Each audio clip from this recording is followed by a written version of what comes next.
We're going to be joined now by Xavier's head coach, Brian Neal. Congratulations on a pretty solid win here. Not a lot of preparation time for this Providence team, and you came out and hung 75 on them. Well, I was deeply concerned coming home from Creighton. I mean, Creighton couldn't have been more of a disaster, and we didn't get to practice after that game, and we came back here. We were pretty fatigued yesterday. I wasn't sure what was going to happen.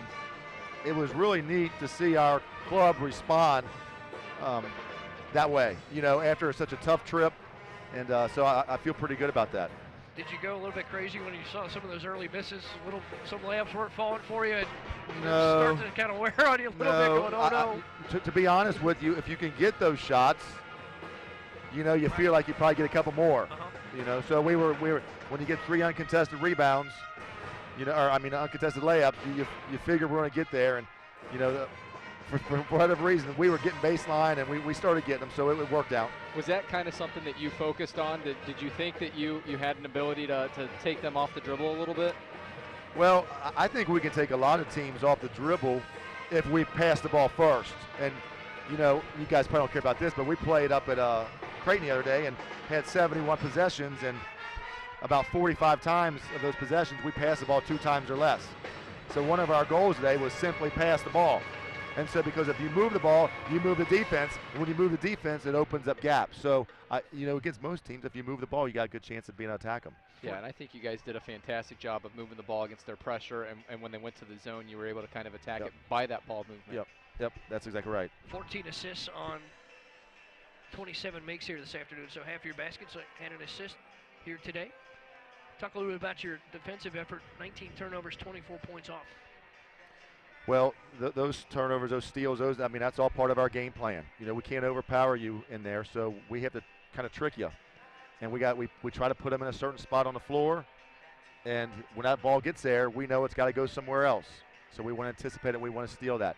And tonight it was beautiful 4 or 5 times, and we got, uncontested layups. So that's all part of the plan. It was good to see it executed. This is a good example for your team. You're going to have what was Wednesday night against a pretty good performance here this afternoon. So when you hold those box scores up in front of them, you can say we need a little bit more of what we had against Providence. Right. When we move forward. Yeah, it's tough. And we are obviously playing very well here. And it's totally different. You were Creighton with us. Creighton was a tough place to play, and we were not as a program ready for that environment yet. Right. And it showed, and we need to grow, and then when we can handle that one of these days, that'll be pretty neat. But we got to take care of business here, and knock on wood, if that Marquette game slipped away from us, but overall we're doing a pretty good job here, and we got to keep that up. We got Seton Hall here coming in on short notice, so we got to bounce back quick, and which is usually easier when you play well. You got 4 girls in double figures. Talk about the balance of the scoring tonight. Well, it's everything, and I've been coaching a long time, and I've never been the guy that just likes to run for 1 or 2 players. I love balance. I love that the other coaching staff, they had to figure that they don't know where it's going. They can't say that we're going to run everything for Tyra or Ashley, and so when we're playing well, we should have balance. We should have people step up, and sometimes Tyra's going to get 25, sometimes she's going to get 5. But if I don't know what's going to happen, how the heck does anybody else know what's going to happen? So that's just one of my philosophies. I just like to be able to play a lot of kids, and hopefully in the future we can play even more. But the balance was awesome. I thought everybody, we just for the most part made the right plays, and then when we do that, we're pretty good. When we start forcing things, that's when it gets a little ugly. You talked about Shatira. Had a chance to speak with her earlier this week. Ran a feature on her at halftime. She talked about waiting to break out the dunk. Are you expecting that anytime soon? Yeah, a donut maybe. Tyra's she's one of the best, man. I love that kid. Her and Ashley, they've been through a ton, and we're fighting our butts just to give them a great experience for their senior year. And days like today, it goes a long way. Yeah, it does. Ashley got 12 attempts from the field. I know you don't try to get players a certain amount of shots, but coming off that Creighton game where she only had 2 looks. Yeah.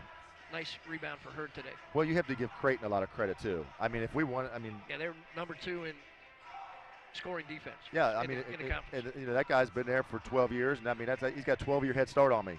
So we're going to make up that ground quick. But yeah, people don't understand that the other coaches, there's 5 other people over there coming up with a plan for your best players and your best plays, and so it's a fine line, and And some days you're on. I thought we were a little bit just okay starting out mentally. We didn't have an edge to us. And I thought as the game went on, we got an edge. And we found a weakness with our transition defense. And once we found that weakness and we attacked it, we kind of put them away a little bit there and opened up a lead, and it was all good. Well, nice job this afternoon, and congratulations on a solid win here, 75-52 over Providence, and we'll see you back Wednesday for Seton Hall. All right, thanks, guys.